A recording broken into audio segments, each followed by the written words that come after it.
Mike Tyson once delivered over 1,700 pounds of force with a single punch, enough to crack human bone in milliseconds. But against a Neanderthal male, whose skull is nearly twice as thick as ours, and who survived wounds that would end any modern fighter, that human power might not be enough.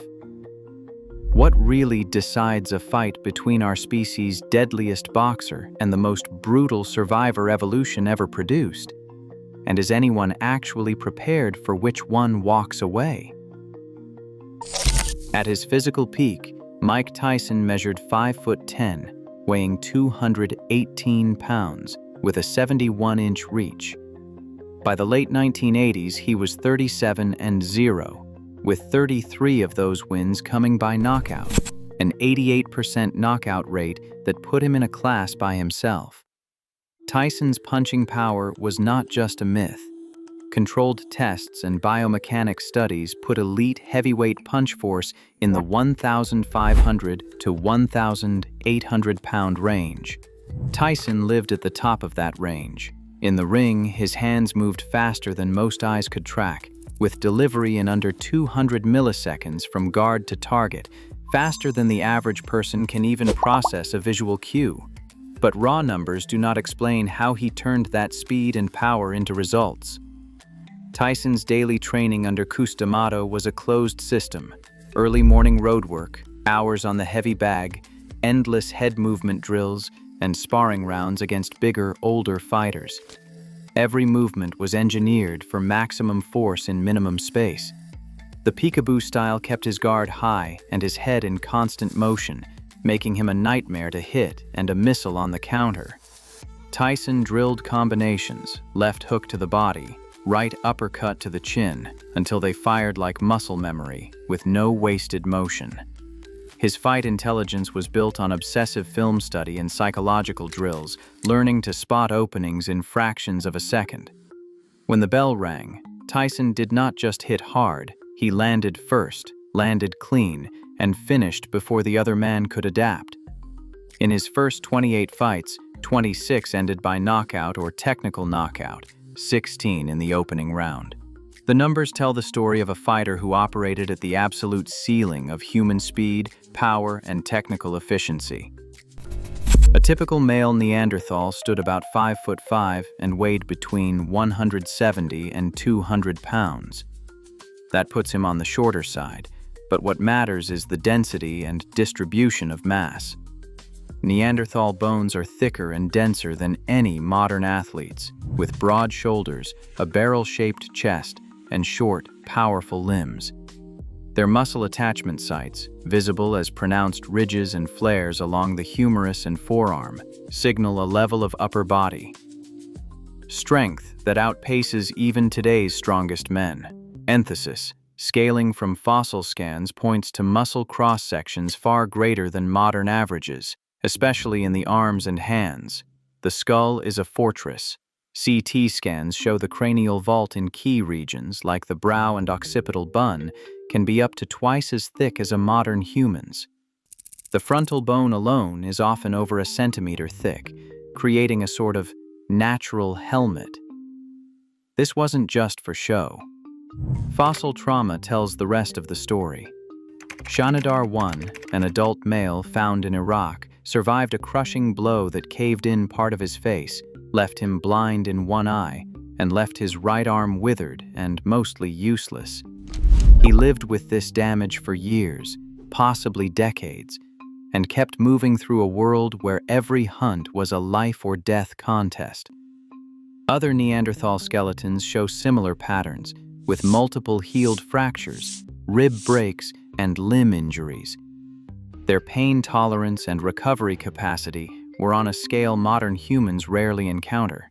The combination of dense bone, thick muscle, and a skull built to absorb impacts sets a baseline for durability and power that pushes the upper limit of what human tissue can endure.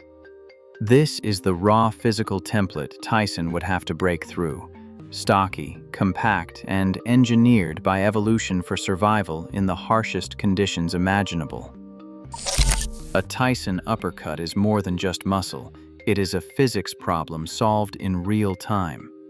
When his fist detonates upwards, the force is not spread out over a long moment. It is delivered in a burst, peak impact in under 30 milliseconds, with a force band topping out around 1,700 pounds. That is an impulse, force times contact time, roughly 120 to 270 Newton seconds, all channeled into a target the size of a jawline. In modern humans, this is the recipe for a lights-out knockout. The skull can fracture at 4 to 6 kilonewtons, and the brain inside is vulnerable to acceleration even before the bone gives way. But the Neanderthal skull is a different animal. CT-based simulations show key regions, like the brow and occipital bun, can be nearly twice as thick as ours. That extra bone acts like a built-in attenuation slider, soaking up a portion of the impact. In a modeled scenario, attenuation could range from as little as 10% to as much as 40%, depending on where Tyson lands. Even at the high end, enough energy still transmits to the brain to threaten a knockout, but the margin for error narrows. A biomechanist puts it simply: elite boxers routinely generate forces that can concuss any modern human. A Neanderthal's skull buys him a little time, but not immunity. The real question is whether Tyson's speed and precision can stack enough impulse before that natural armor blunts the effect. Grip strength is where the Neanderthal's physical advantage becomes almost unfair. Modern strongmen and climbers can squeeze with around 250 to 300 pounds of force per hand, already enough to crush apples and bend metal tools. But Neanderthal hand bones, with their oversized muscle attachments and thick shafts, point to a different league entirely. Conservative reconstructions start at about 350 to 400 pounds per hand. Aggressive biomechanical models, scaling up from muscle cross-section and comparative primate data, suggest a ceiling between 400 and 700 pounds. That is not just a stronger handshake, it is a vice. In a clinch, this translates to the power to immobilize wrists, collapse a windpipe, or twist a limb past its breaking point. The Neanderthal's short arms and barrel chest drop his center of gravity, making him nearly impossible to off-balance.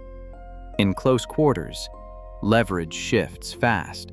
Tyson's technical defense and footwork count for less when he is locked in by a grip that simply does not let go. As one paleoanthropologist said, "You can teach technique, but you cannot teach that kind of raw force." If Tyson gets caught in that clinch, the fight stops being about skill and starts being about survival. Tyson's real edge isn't just raw speed, it's anticipation. Choice reaction studies in elite boxing show that trained fighters can spot, process, and act on a visual cue in under 200 milliseconds.